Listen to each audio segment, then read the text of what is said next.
నమస్కారం. ప్రేక్షకులందరికీ శుభోదయం. ఈనాటి శుభయోగం శీర్షికన సకల దేవతా స్వరూపంగా వైదిక సంప్రదాయంలో దీపానికి ఉన్నటువంటి ప్రాధాన్యత ఏంటో పరిశీలిద్దాం. ప్రధానంగా ఈరోజు మధ్వనవమి. మధ్వనవమి సందర్భంగా మధ్వాచార్యుల వారిని మనస్సులో స్మరించుకోవటం, ద్వైత సిద్ధాంత గ్రంథాలను పఠించడం ద్వారా విశేషమైన శుభ ఫలితాలు కలుగుతాయి. కృతయుగంలో వాయుదేవుడిగా, త్రేతాయుగంలో ఆంజనేయ స్వామిగా, ద్వాపరయుగంలో భీముడిగా, కలియుగంలో మధ్వాచార్యులుగా ఆవిర్భవించినటువంటి మధ్వాచార్యులను మనస్సులో స్మరించుకోవటం ద్వారా ద్వైత సిద్ధాంత పరంగా ఉత్తమమైన ప్రయోజనాలు సిద్ధింపజేసుకోవచ్చు. భగవద్గీత, బ్రహ్మసూత్రాలు వీటన్నిటికీ కూడా మధ్వాచార్యుల వారు తనదైన శైలిలో భాష్యాన్ని రచించారు. అలాగే బ్రహ్మసూత్రాలకు ప్రత్యేకంగా 21 రకాలుగా సూత్ర భాష్యాన్ని రచించారు.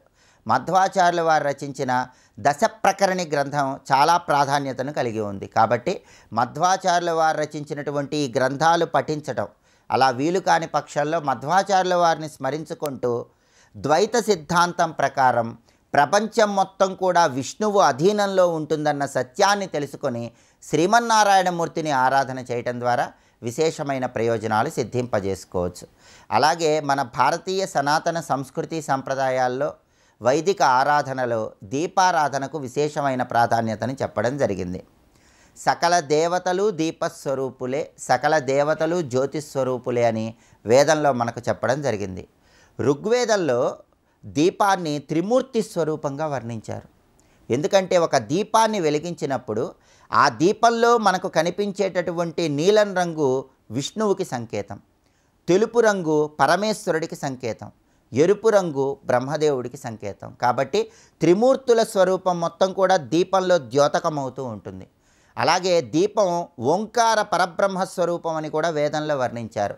అకారం, ఉకారం, మకారం ఈ 3 శక్తులు కలిసినటువంటి ఓంకార శక్తి, సూర్యుడు, చంద్రుడు, అగ్ని ఈ 3 శక్తులు కూడా దీపంలో వ్యక్తమవుతూ ఉంటాయి.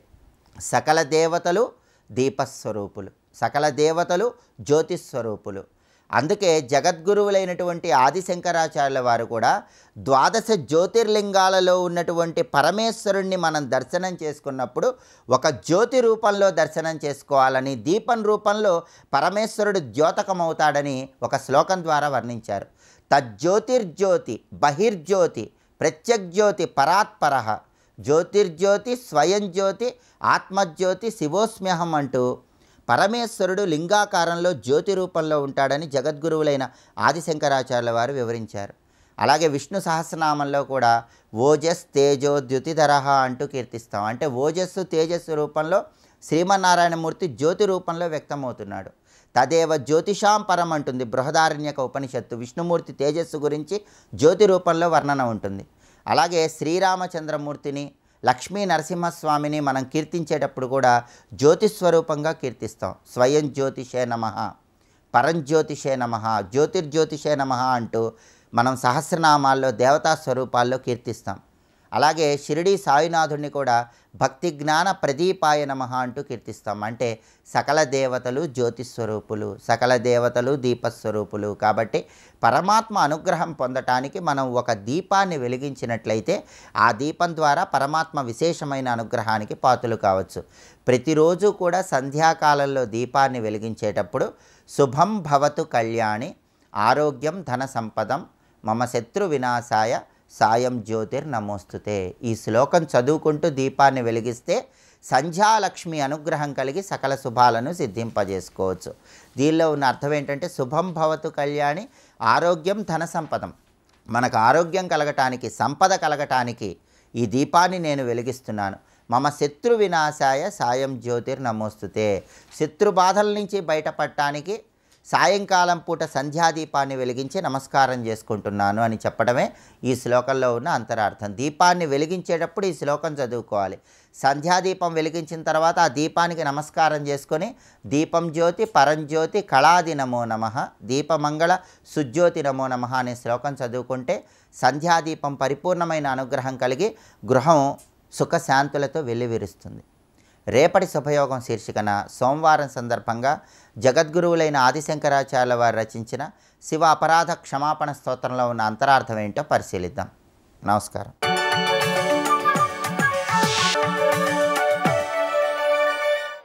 నందకిశోర నవనీత చోర నాద విహార శ్రీధర నందకిశోర నవనీత చోర నాద విహార శ్రీధర. మానం అంటే రజోగుణం, మోహం అంటే తమోగుణం. ఎప్పుడైతే ఉపలక్షక న్యాయంతో ఒక్కటి చెప్పగానే మొత్తం గ్రహించాలి. మానం ఎక్కడ ఉండాల్సింది? రజోగుణంలో ఉండాలి. మోహం తమోగుణంలో ఉంటుంది. రెండు చెప్పడంలో రజోగుణ తమోగుణములను జయించినటువంటి వారు జిత సంగ దోషా, సంగము వల్ల ఏర్పడిన దోషాలను జయించువారు. సంగం అంటే ఒక దానితో సంపర్కం ఏర్పడగానే దాని వల్ల అనేక దోషాలు ఏర్పడతాయి. ఒకదాని సంఘం ఎన్ని దోషాలు ఏర్పరుస్తుందని నేను చెప్పక్కర్లేదు. ధ్యాయతో విషయాన్ పుంసః సంగస్తేషు ఉపజాయతే సంగాత్ సంజాయతే కామః కామాత్ క్రోధోపజాయతే క్రోధాత్ భవతి సమ్మోహః సమ్మోహాత్ స్మృతి విభ్రమః స్మృతిభ్రంశాత్ బుద్ధినాశः బుద్ధినాశాత్ ప్రణశ్యతి. అంటే సంఘం ఎక్కడికి తెచ్చేసింది చూడండి. ఇక్కడ అవన్నీ కలిపి ఆ దోషములన్నీ జయించిన వారు మాత్రమే జిత సంగ దోషాః. రెండవ లక్షణం, మానమోహము లేనివారు సంఘదోషములు జయించిన వారు, సంఘము వల్ల ఏర్పడినటువంటి వికారములన్నీ జయించినటువంటి వారు. అధ్యాత్మ నిత్యాహ, ఇక్కడ వదలాల్సింది చెప్పారు, ఇక్కడ పట్టుకోవాల్సింది చెప్తున్నాడు. ఎక్కడికప్పుడు సాధన రెండు విధాలే, వదిలేయాల్సింది పట్టుకోవాల్సింది రెండు తెలుసుకోవాలి. ఇక్కడ అన్ని వదిలేస్తే ఏం లాభం? నువ్వు పడిపోతావు కిందకి. పట్టు ఒకటి ఉండాలి. అది అధ్యాత్మ నిత్యాహ. అధ్యాత్మ నిత్య మళ్ళీ మనం క్షత్రజ్ఞ విభాగ యోగంలో చెప్పిన మాటలు తెలుసుకోవాలి. అధ్యాత్మ జ్ఞాన నిత్యత్వం, మళ్ళీ అధ్యాత్మ నిత్య. ఏ పదం మళ్ళీ తెస్తున్నాడు చూడండి ఇక్కడ. కానీ చెప్పేవాడికి మాత్రం ఆ లింక్ ఉంటుంది. ఆ కృష్ణ పరమాత్మ ఎంత బాగా చెప్తున్నాడు. అక్కడ చెప్పిన అధ్యాత్మ నిత్యత్వం ఇక్కడ తెచ్చాడు. అధ్యాత్మ నిత్యాహ. అధ్యాత్మ నిత్యాహ అనే మాటకి పరమాత్మ స్వరూపాలోచన నిత్యాహ అన్నారు భగవత్పాల్ వారు. అంటే పరమాత్మ స్వరూపమేమిటో ఆలోచించడం నిత్యము ఎవరికి అలవాటో వాళ్ళు అన్నారండి. వాళ్ళు నిత్యం చేసే పని ఏమిటంటే పరమాత్మ స్వరూపాలోచన. మనం కూడా ఒక పని పెట్టుకుంటే మిగిలిన పనులను పక్కన పెట్టేస్తామనా లేదా? ఎందుకంటే ఇది ప్రధానం అనుకున్నావు కనుక ఆ సమయంలో అప్రధానం. ఈ పని అయిపోయాక ఇప్పుడు అప్రధానం పక్కన పెట్టేసినవి నెత్తికేసుకుంటాం. ఇప్పుడు అధ్యాత్మ నిత్యాహ అన్నప్పుడు పరమాత్మయే ప్రధానం అనుకున్నాక నిర్మాణ మోహ జతసంగ దోష విడిచిపెట్టేశావు. ఇంకా ప్రధానమైనదే నీ ప్రవృత్తి ఏర్పడుతుంది. అందుకే నిత్యాహ ఏమిటి? పరమాత్మ స్వరూప ఆలోచన నిత్యాహ. పరమాత్మ స్వరూపం గురించి ఆలోచించడం అండి. ఈ ఆలోచన చాలా ప్రధానం. దాని పేరే తపస్సు అంటే. ఈ ఆలోచన నిత్యం చేయాలి. అటువంటిప్పుడు వినివృత్త కామాహ, వెంటనే కామములన్నీ విడిచిపెట్టాడు. ముందు సంఘం విడిచిపెట్టాడు, మానమోహములు విడిచిపెట్టాడు, అధ్యాత్మ నిత్యత్వం వల్ల కామములు కూడా విడిచిపెట్టాడు. మరి కోరికలు కలగట్లే. వాడు ద్వంద్వైర్విముక్తాహ, వాడికి ద్వంద్వముల నుంచి బయటపడ్డాడు. ద్వంద్వములు అంటే ఎన్నని చెప్తావు నువ్వు? ద్వంద్వములు రాయండి అంటే 25 దాకా రాసుకురావచ్చు జీవితంలో. అన్ని ద్వంద్వాలే అన్నారు, ఇన్ని తయారేంటి, ఇవన్నీ ద్వంద్వములే అన్నాడు. అందుకు ఒక్కటే చెప్పాడు, సుఖ దుఃఖ సంజ్ఞై. సుఖము దుఃఖము అని చెప్పబడుతూ ఉన్నటువంటి ద్వంద్వములు. ఈ చెప్పడంలో సుఖము దుఃఖము అని చెప్పబడుతున్న ద్వంద్వములు అంటే ఈ ద్వంద్వములు ఎన్నో ఉన్నాయని అర్థం. లేకపోతే సుఖ దుఃఖాలు రెండే కాదు కదా. రెండైతే బహువచనం ఎక్కడొస్తుంది? కానీ సుఖము దుఃఖం మొదలైన అంటే ప్రియ అప్రియ, లాభాలాభ ఇత్యాదులన్నీ కలుపుకో అన్నాడు. కనుక ద్వంద్వైర్విముక్తా అంటే ముందు ప్రియాప్రియ భావం, తర్వాత సుఖ దుఃఖ భావం అన్నాడు. ప్రియాప్రియ భావం అంటే ఇది ఇష్టమైనది, ఇది ఇష్టం లేనిది అనేటువంటి ద్వంద్వభావం. దానివల్లనే కలిగేవి సుఖ దుఃఖం. ఇవన్నీ 7 వికారాలు ప్రకృతికి సంబంధించిన గుర్తున్నదిగా దానిలోకి వెళతాయి. వాటి నుంచి విముక్తులైనటువంటి వారు ఎవరున్నారో దీన్ని బట్టి రజోగుణ తమో గుణములు విడిచిపెట్టిన వారు, సంఘదోషములను జయించిన వారు, పరమాత్మ స్వరూప ఆలోచన నిరంతరం చేయువారు, కామముల్ని వినివృత్త తొలగించుకున్నవారు, సుఖదుఖాదిక ద్వంద్వముల నుంచి బయటపడ్డవారు ఎవరున్నారో అటువంటి అమూఢులు, మూఢత్వం లేనివారు ఆ అవ్యయ పదాన్ని పొందుతున్నారు. దీన్ని బట్టి సాధన ఏమిటో చెప్పేశారు. వాళ్ళు పొందుతున్నారయ్యా అంటే నువ్వు అలా ఉంటే నువ్వు పొందొచ్చు అని చెప్పడం. కానీ నువ్వు ఇలా ఉండు పొందు అని చెప్పకుండా ఇలా ఉన్నవాళ్ళు పొందుతున్నారు అని చెప్పడం అదొక ఉపదేశ వైఖరి. ఇవి సాధనలోకి తీసుకో అని చెప్తున్నారు. ఏ పదాన్ని పొందుతున్నారు? పరమపదం. అదేమిటయ్యా? పదం పదం అంటున్నాడు కదా పదే పదే అంటే తద్విష్ణో పరమం పదం సదా పశ్యంతి సూరయ, అది మాట. అది విష్ణువు యొక్క పదం. అందుకే ఇక్కడ అంటారు భగవత్పాల వారు పదం అనే మాటకి వైష్ణవం పదం అన్నారు. అందుకే భగవద్గీత కానీ ఉపనిషత్ భాష్యాలు కానీ చదివితే శంకరులు వైష్ణవులే అనిపిస్తుందండి. ఎన్ని మార్లు వైష్ణవ పదం వాడతారు, విష్ణు శబ్దం వాడతారు, ఇంకెక్కడ మిగిలిన దేవతలు రారు. అందుకే ఆయన కూడా మా వైష్ణవుడే. వైష్ణవంలో ద్వైతం, విశిష్టాద్వైత, అద్వైతం 3 ఉన్నాయి. అద్వైతంలో వైష్ణవుడు శంకరాచార్య అన్నారు. పోనీ అలాగైనా సంతోషం. ఇక్కడ సర్వవ్యాపకమైనది విష్ణుత్వం. వాళ్ళ పదంలో బ్రహ్మపదం. అది ఇక్కడ బ్రహ్మపదం. బ్రహ్మపదం త్వం ప్రవిశ విదిత్వ అన్నాడు. ఇక్కడ బ్రహ్మపదం త్వం ప్రవిశ విదిత్వ, తెలుసుకుని ఆ బ్రహ్మపదంలో నువ్వు ప్రవేశించు అని బోధించారు కదా. దేంట్లో? భజగోవిందం. అక్కడ ఇదే మాట ఇక్కడ ఆ పదం అది. అందుకే తద్విష్ణో పరమం పదం, విష్ణువు యొక్క పరమపదం అయ్యా, దాన్ని పొందు అని చెప్పారు ఇక్కడ.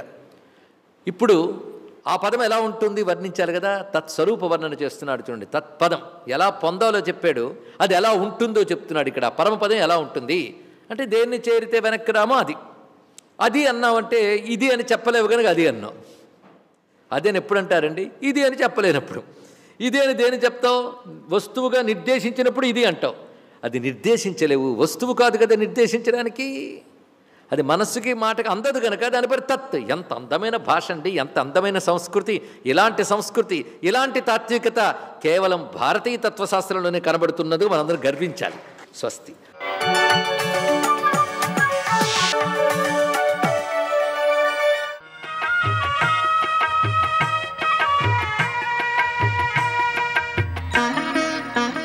శ్రీగణేశాయ నమః.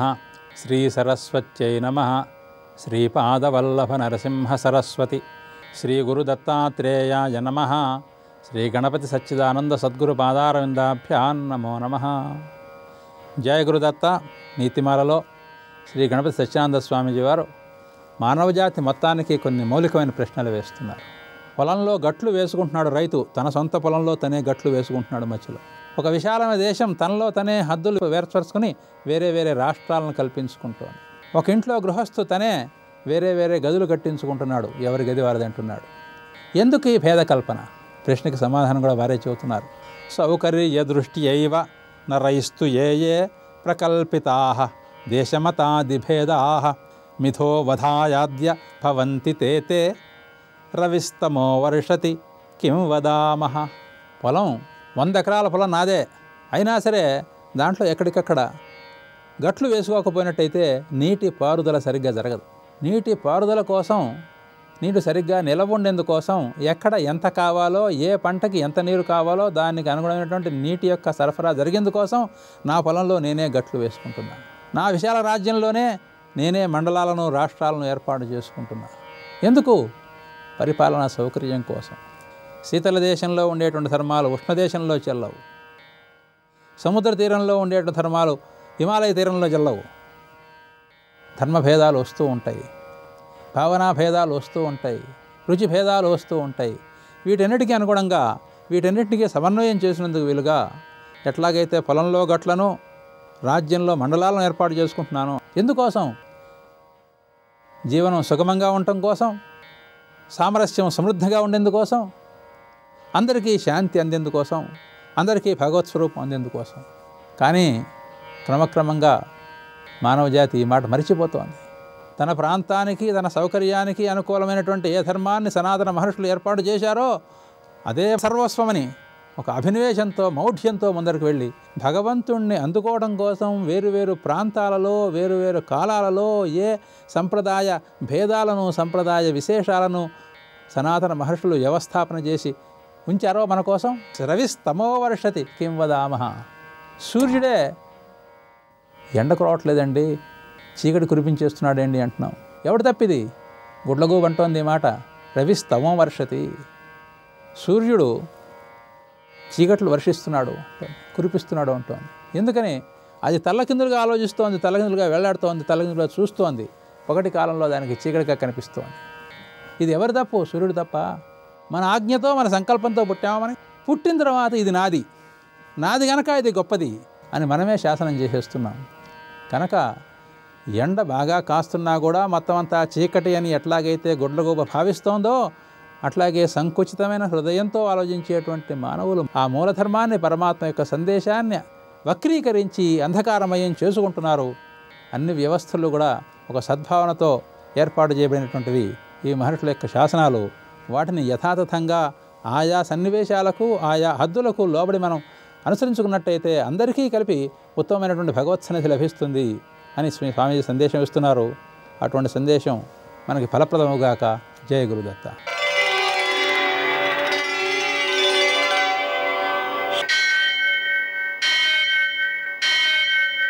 సహస్ర విశ్వశీరుషం దేవం విశ్వాక్షం విశ్వశంభువం విశ్వం నారాయణం దేవమక్షరం పరమం పదం విశ్వతః పరమాం నిత్యం విశ్వం నారాయణగుం హరిం విశ్వమేవేదం పురుషస్తద్విశ్వముపజీవతి పతిం విశ్వస్యాత్మేశ్వరం శాశ్వతం శివమచ్యుతం నారాయణం మహాజ్ఞేయం విశ్వాత్మానం పరాయణం.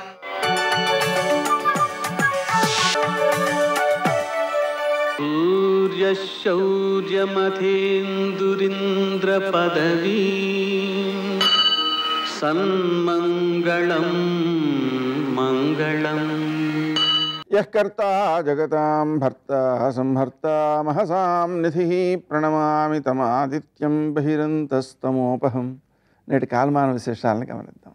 స్వస్తి శ్రీ చాంద్రమాన శోభకృన్నామ సంవత్సరం ఉత్తరాయణం శశిరతువు మాఘమాసం శుక్లపక్షం ఆదివారం.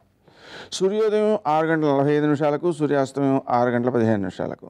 తిథి నవమి ఉదయం 7:17 వరకు, నక్షత్రం రోహిణి ఉదయం 9:24 వరకు, వర్జం మధ్యాహ్నం 3:16 నుంచి 4:57 వరకు, దుర్ముహూర్తం సాయంకాలం 4:43 నుంచి 5:29 వరకు, శేషంగా మిగిలినటువంటి అమృతకాలం ఉదయం 7:45 వరకు, మరల రాత్రి 1:20 నుంచి 3:01 వరకు, రాహుకాలం ఆదివారం కాబట్టి సాయంకాలం 4:30 నుంచి 6 వరకు, అష్టకవర్గు రీత్యా శుభప్రదమైన సమయం మధ్యాహ్నం 2:30.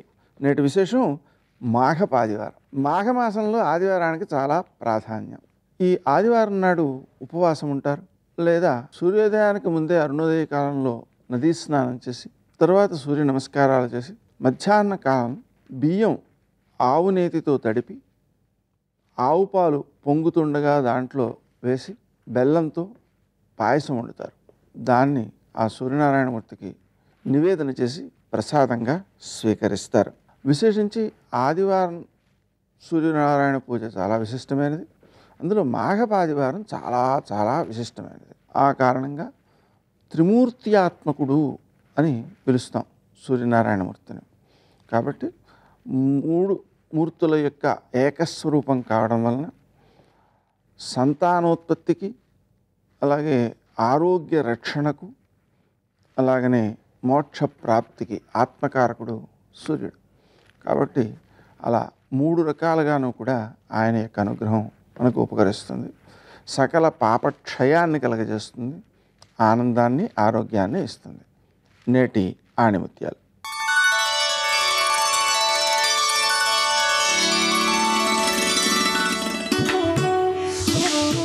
నీకు నీ మీదున్న నమ్మకమే విజయానికి తొలిమెట్టు.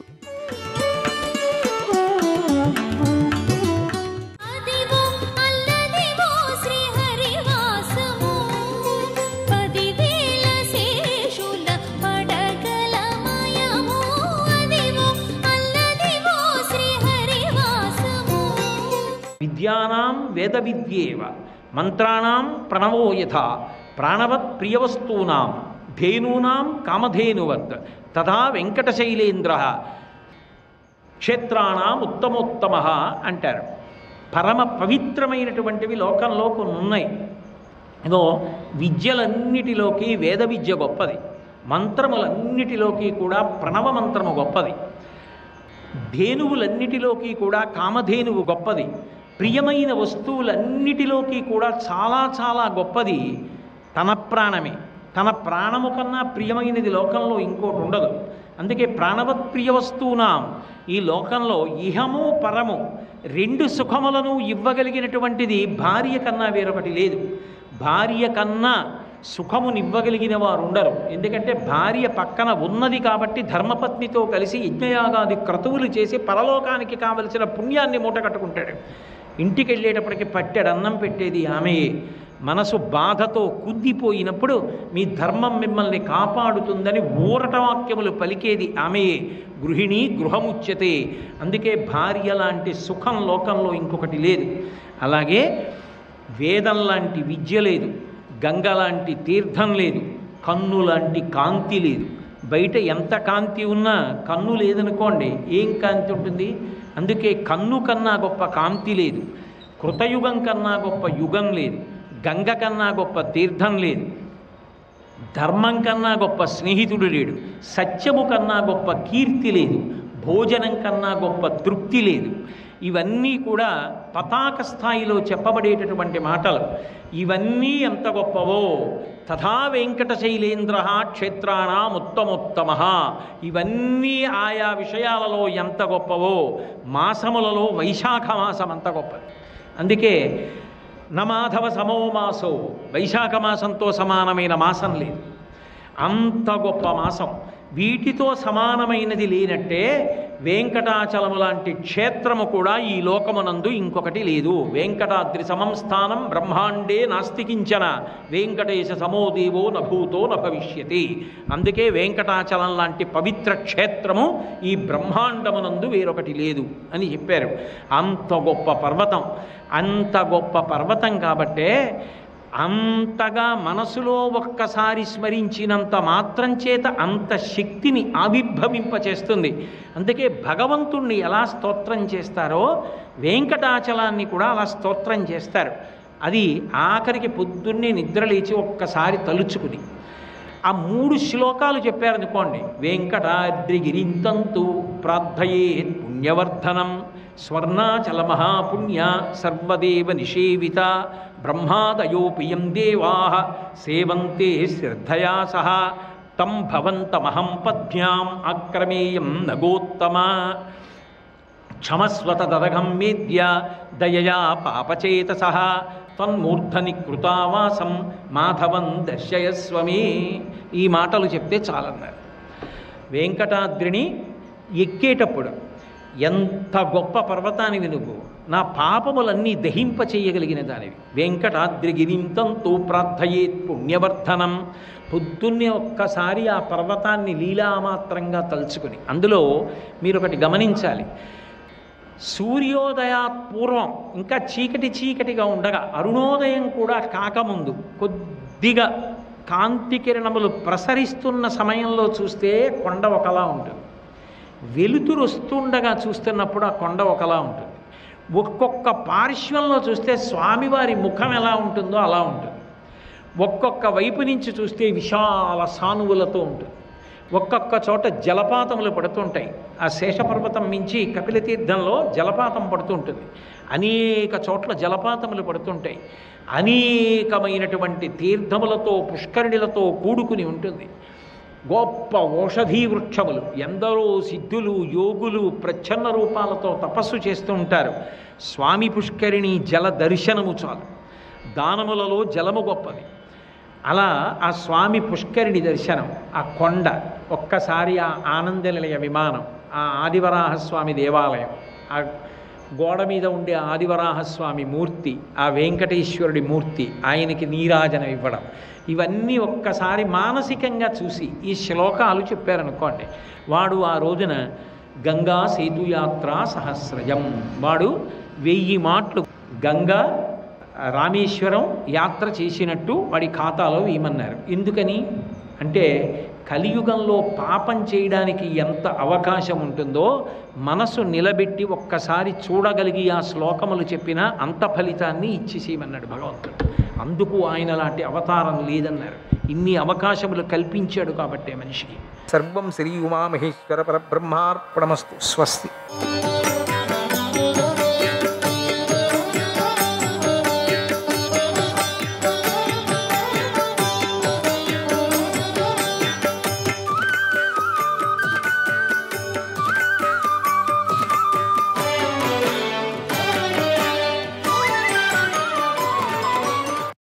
అర్జునుడి చేతిలో వీరులైన శృతాయుధుడు సుదక్షిణుడు మరణించటం చూసి నీ సేనులు పారిపోయాయి అన్నాడు సంజయుడు.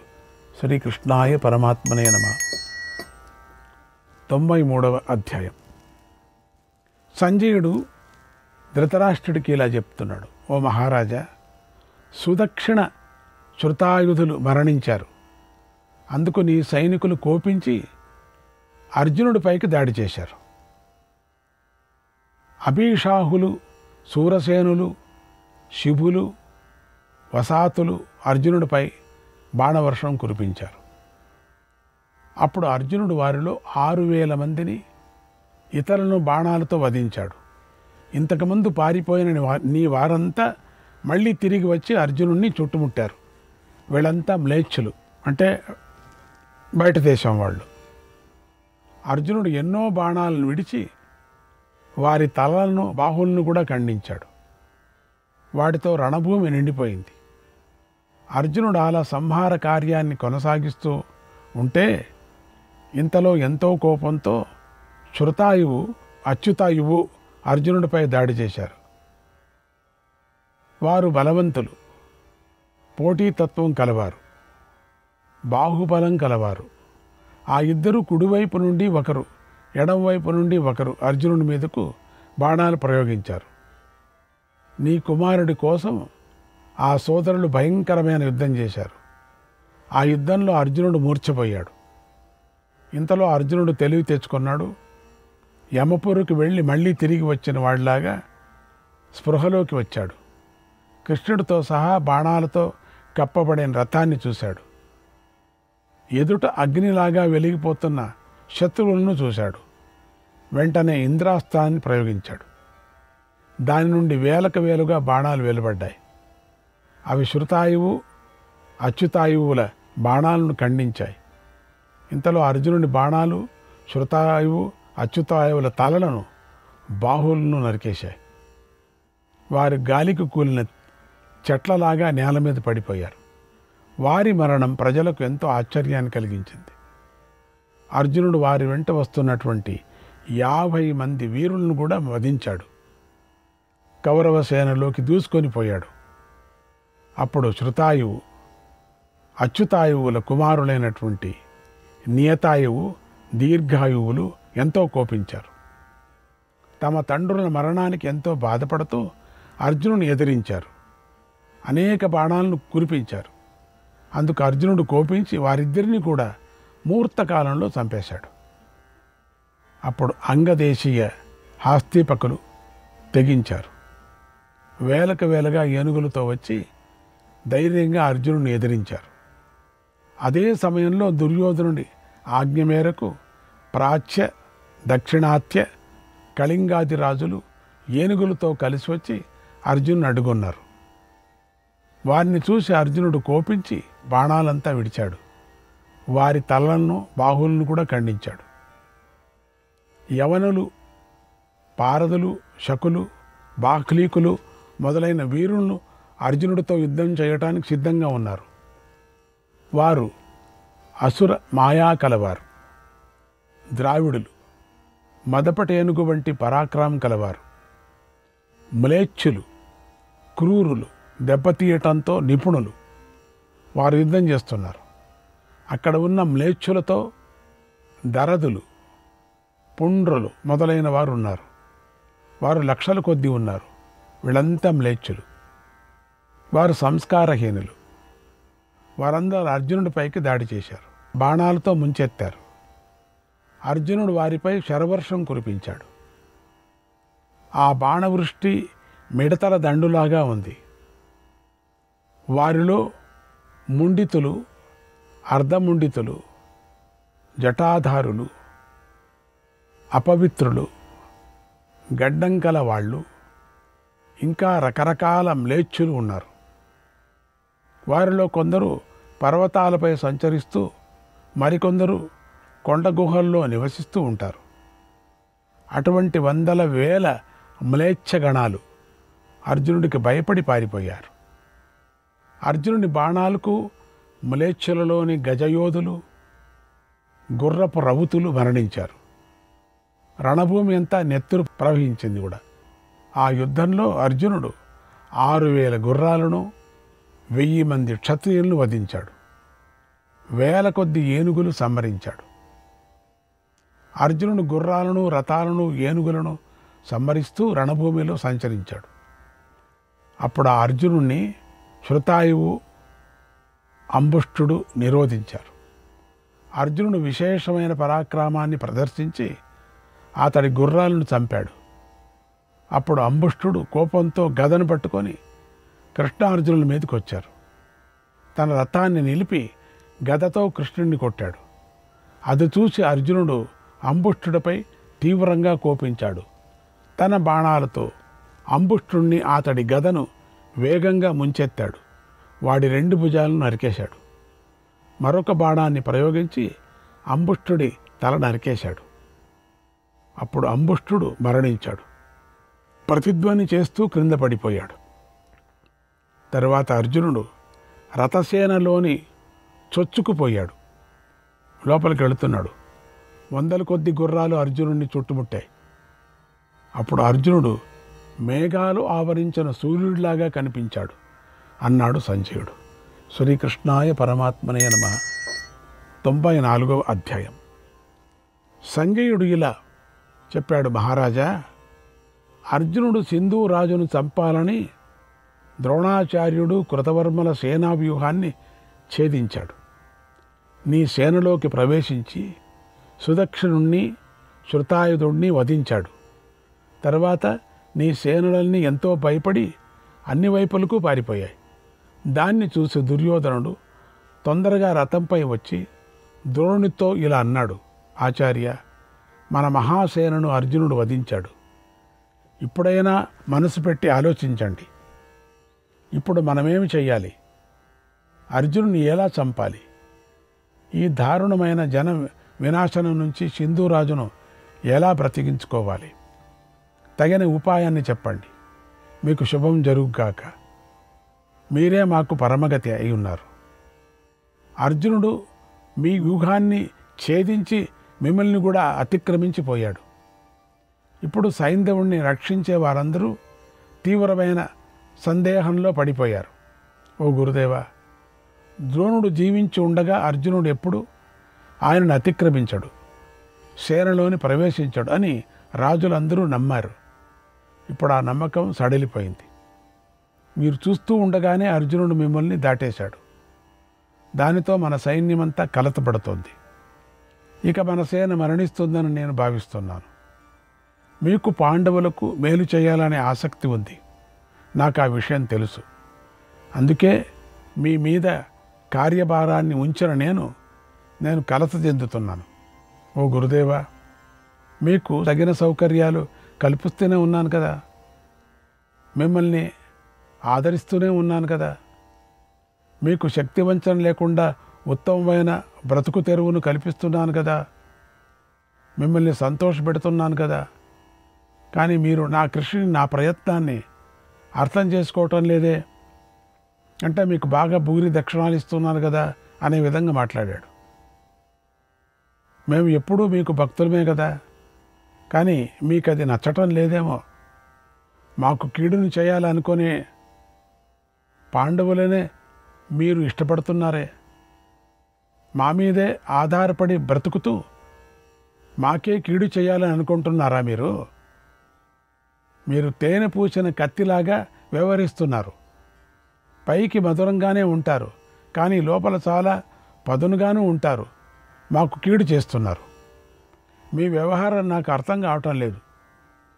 అర్జునుడిని అడ్డుకుంటాను అని మీరు నాకు వరం ఇవ్వకుండా ఉంటే జయత్రథుడిని నేను ఆపి ఉండేవాడిని కాదు, ఇంటికి పంపేసేవాడిని. నేను బుద్ధి లేక మీ నుండి రక్షణను ఆశించాను. సింధురాజును ఓదార్చాను. ఇప్పుడు మృత్యువుకు అప్పగిస్తున్నాను. యముడి కోరల మధ్య చిక్కినవాడు తప్పించుకుంటాడేమో కానీ యుద్ధంలో అర్జునుడికి చిక్కిన సైంధవుడు తప్పించుకోలేడు. కనుక ఇప్పటికైనా దయచేసి సైంధవుడు మృత్యుముఖం నుండి తప్పించుకునే మార్గాన్ని ఆలోచించండి. బాధతో నేను అనే మాటలకు మీరు కోపం తెచ్చుకోకండి, అతన్ని రక్షించండి అని ఆజ్ఞాపించాడు. అప్పుడు ద్రోణాచార్యుడు ఇలా అన్నాడు, ఓ రాజా, నాకు నీ మీద కోపం లేదు. నాకు అశ్వత్థామ ఎలాంటి వాడు, నువ్వు అలాంటి వాడివే. అంటే కొడుకులాగా నువ్వు కూడా. నీకు సత్యం చెబుతున్నాను, గ్రహించు.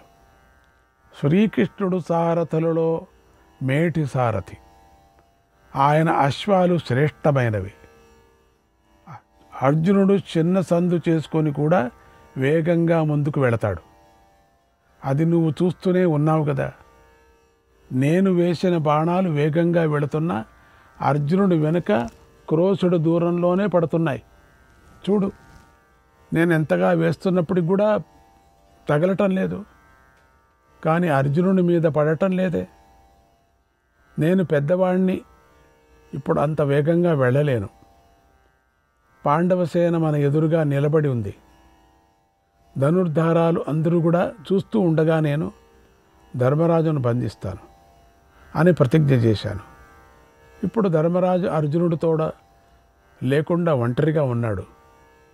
అవకాశం దొరికింది, నా ఎదుటే ఉన్నాడు కనుక నేను వ్యూహముఖాన్ని వదిలి అర్జునుడితో యుద్ధం చేయలేను. నీలాగా అర్జునుడు పరాక్రమవంతుడు, ఒంటరివాడు. నీకు సహాయకులున్నారు కనుక వెళ్ళి పోరాడు, భయపడకు. నువ్వు ఈ లోకానికి రాజు, శూరుడవు, ధన్యుడవు, దక్షుడవు. పాండవులలో అనవసరంగా శత్రుత్వాన్ని కల్పించుకున్నావు కనుక నువ్వే వెళ్ళి అర్జునుడితో యుద్ధం చేయి, వెళ్ళు అన్నాడు. నీతో పాటు దండిగున్నారు, అర్జునుడు ఒక్కడే, వెళ్ళు. అప్పుడు దుర్యోధనుడు ఇలా అన్నాడు, ఓ ఆచార్య, అర్జునుడు సర్వశస్త్రధారుల్లో శ్రేష్ఠుడైన మిమ్మల్ని కూడా అతిక్రమించి వెళ్ళాడు. ఇక అర్జునుడిని నేను ఎలా ఎదిరిస్తాను? వజ్రాయుధాన్ని పట్టుకున్న ఇంద్రుడినైనా గెలవచ్చు, కానీ యుద్ధభూమిలో అర్జునుడిని మాత్రం గెలవలేం. అర్జునుడు తన అస్త్రవిద్యలో కృతవర్మను, దేవసమానులైన మిమ్ముల్ని ఓడించాడు. సుదక్షిణుణ్ణి, శృతాయువును, అచ్యుతాయువును, వేల కొద్ది మ్లేచ్ఛలను సంహరించాడు. కనుక అగ్నిలాగా దహిస్తున్న ఆ అర్జునుడితో నేనేలా పోరాడతాను? నేను పోరాడలేను. ఈరోజు నేను అర్జునుడితో పోరాడటం మంచిది అని మీకు అనిపిస్తే సేవకుడిలాగా నేను మీ ఆధీనంలోనే ఉన్నాను. నా కీర్తిని కాపాడండి, మీరే అర్జునుడితో పోరాడండి అన్నాడు. అప్పుడు ద్రోణుడు, ఓ రాజా, నిజం చెబుతున్నాను విను. అర్జునుడు ఎదిరించరాని వాడే, అయితే నువ్వు అర్జునుడిని ఎదిరించగల ఒక ఉపాయాన్ని చెబుతున్నాను. వాసుదేవుడు చూస్తూ ఉండగానే అర్జునుడిని ఇబ్బంది పెట్టే అద్భుతమైన దృశ్యాన్ని ఈ రోజున లోకంలోని ధనుర్ధారులు అందరూ చూస్తారు. నీకు బంగారు కవచాన్ని తొడుగుతున్నాను. దానితో బాణాలు కానీ అస్త్రాలు కానీ నిన్ను తాకవు, నిన్ను కొట్టవు. 3 లోకాలు అసురులతోనూ, సురులతోనూ, యక్షులతోనూ, నాగులతోనూ, రాక్షసులతోనూ, నరులతోనూ కలిసి నిన్ను ఎదిరించినా నీకు భయం కలగదు. ఈ కవచాన్ని ధరించి నిన్ను కృష్ణుడు కానీ అర్జునుడు కానీ మరే శస్త్రధారి అయినా కానీ రణభూమిలో గాయపరచలేడు. కనుక నువ్వు ఈ కవచాన్ని ధరించు. కోపంతో ఉన్న అర్జునుడు మీదుకు వెళ్ళు, స్వయంగా యుద్ధం చేయి, తొందరగా వెళ్ళు, అతడు నిన్ను సహించలేడు అన్నాడు. ఆ ద్రోణాచార్యుడు బ్రహ్మవేత్రుల్లో శ్రేష్ఠుడు. తన విద్యాబలంతో జనులందరికీ ఆశ్చర్యాన్ని కలిగించాలి అనుకున్నాడు. వెంటనే ఆచమనం చేశాడు. మహాసంగ్రామంలో నీ కుమారుడి గెలుపు కోసం మంత్రాన్ని జపించాడు. అద్భుత కవచాన్ని దుర్యోధనుడు శరీరానికి బిగించాడు. తర్వాత ద్రోణుడు ఇలా అన్నాడు, ఓ రాజా, పరబ్రహ్మ నీకు మేలు చేయుగాక, శ్రేష్టమైన సర్పాల నుండి నీకు శుభం జరుగుగాక, యయాతి, భగీరథుడు మొదలైన రాజఋషులు నీకు ఎల్లప్పుడూ మేలు చేయుదురుగాక. ఈ మహాసంగ్రామంలో ఏకపాద ప్రాణుల నుండి, అనేక పాదాలు గల ప్రాణుల నుండి, పాదాలే లేని ప్రాణుల నుండి కూడా నీకు ఎప్పుడు శుభం జరుగుగాక. స్వాఘ, స్వాధ, సచీదేవి నీకు ఎప్పుడు శుభం పలికెదురుగాక. లక్ష్మీ, అరుంధతి కూడా నీకు శుభం పలికెదురుగాక. అసితుడు, దేవలుడు, విశ్వామిత్రుడు, అంగీరసుడు, వశిష్ఠుడు, కశ్యపుడు నీకు మేలు చేసెదురుగాక. దాత, విధాత, లోకనాథుడు, దిక్పాలకులు, దిక్కులు, కార్తికేయుడు నీకు శుభం కలిగించెదురుగాక. సూర్యుడు నీకు అన్ని విధాల శుభం కలిగించెదునుగాక. 4 దిగ్గజాలు, నేల, ఆకాశం, గ్రహాలు నీకు మేలు కలిగించుగాక. ఎప్పుడూ క్రిందనే ఉండి భూమిని మోస్తున్న శేషుడు నీకు శుభం చేయునుగాక. గాంధారిపుత్ర, పూర్వం వృత్రాసురుడు యుద్ధంలో దేవతలను ఓడించాడు. వేల కొద్ది దేవతల శరీరాలను శిథిలం చేశాడు. అప్పుడు దేవతలందరూ తేజస్సును, బలాన్ని కోల్పోయారు. ఆ వృత్రాసురుడికి ఎంతో భయపడ్డారు. అప్పుడు వారు ఇంద్రుడితో కలిసి బ్రహ్మదేవుడి వద్దకు వెళ్ళారు. ఆయన్ని ఇలా శరణు వేడారు. ఓ దేవా, వృత్రాసురుడితో మేమంతా బాధపడుతున్నాము, మాకు నువ్వే గతి, ఈ మహాభయం నుండి మమ్మల్ని కాపాడు అని ప్రార్థించారు. అప్పుడు తన పక్కనే ఉన్నటువంటి శ్రీ మహావిష్ణువును దుఃఖిస్తున్న ఇంద్రుడు మొదలైన దేవతలు చూసి బ్రహ్మదేవుడు ఇలా అన్నాడు. ఓ దేవతలారా, ఇంద్రుడితో సహా దేవతలను, విప్రులను నేనెప్పుడూ రక్షిస్తూ ఉండాలి. కానీ వృత్రాసురుణ్ణి సృష్టించింది త్వష్ట ప్రజాపతి. ఆయన తేజస్సు భరించలేనిది. ఆయన పూర్వం 10 లక్షల సంవత్సరాలు తపస్చేశాడు. ఈశ్వరుడి నుండి వరం పొందాడు. వృత్రాసురుణ్ణి సృష్టించాడు. ఆ శత్రువు ఈశ్వరుడి అనుగ్రహం వల్లనే మిమ్మల్ని బాధిస్తూ ఉన్నాడు. మనం ఇప్పుడు శంకరుడి నివాసానికి వెళదాం, లేకపోతే మనం ఆయనను దర్శించలేం. శంకరుని దర్శిస్తేనే మీరు వృత్రాసురుణ్ణి గెలుస్తారు. కనుక మీరు వెంటనే మందర పర్వతానికి వెళ్ళండి. అక్కడ శంకరుడు ఉన్నాడు.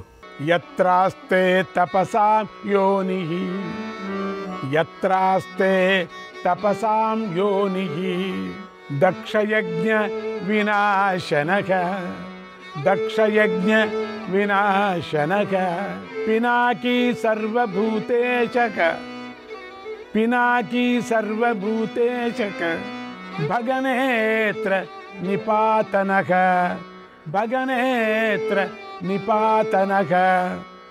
శంకరుడే తపస్సులకు కారణం. ఆయనే దక్షయజ్ఞాన్ని నాశనం చేశాడు. ఆయనే సర్వభూతాధిపతి. ఆయనే మదనుడిని నాశనం చేసినవాడు అన్నాడు. అప్పుడు దేవతలు బ్రహ్మదేవుడితో కలిసి మందరగిరికి వెళ్ళారు. అక్కడ శంకరుడు కోటి సూర్యులు సమానమైన తేజస్సుతో వెలిగిపోతూ దర్శనమిచ్చాడు. దేవతలతో ఇలా అన్నాడు. ఓ దేవతలారా, మీకు స్వాగతం. నేనేం చేయాలో చెప్పండి. నా దర్శనం వల్ల మీకు లాభం కలుగుతుంది, మీ కోరిక తీరుతుంది అన్నాడు.